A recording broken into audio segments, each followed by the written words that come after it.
Hello guys, welcome to my vlog. Dito kami ngayon kasama yung mga kasamahan ko. May tawag ako kanina guys, isang kliyente nga may problema daw yung angle bulb ng toilet niya. So puntahan namin para sorry kung ano yung problema, ano yung kulang. Okay? Puntahan natin yung kliyente kung may ano ba yung kulang sa water line niya na nag-leaking daw.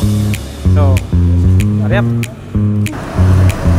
So sabi niya sa details niya ay doon yung naka-address sa Florida Terminal daw sa Q-Mart. So puntahan natin guys para magka-sideline tayo ngayong araw na to. Hello guys, nandito na ako sa bahay ni Sir Bambam. So suriin natin kung ano yung problema sa supply ng toilet niya kasi nagkaroon daw ng leaking.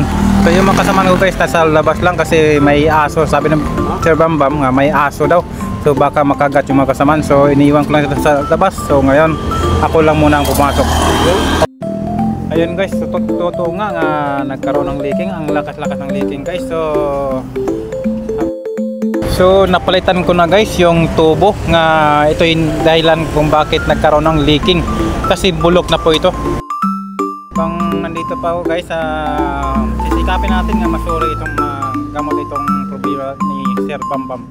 So checkin natin guys nga ma-accomplish natin yung gagawin natin ngayong gabi. So itong flexible na rin ito, yung flexible supply sa angle bulb ay mahabang mahaba. So nagkaroon din tayong, siguro babalikan natin to sa sunod na araw para i-adjust yung length ng flexible angle bulb niya. So accomplished, so job well done. Thank you.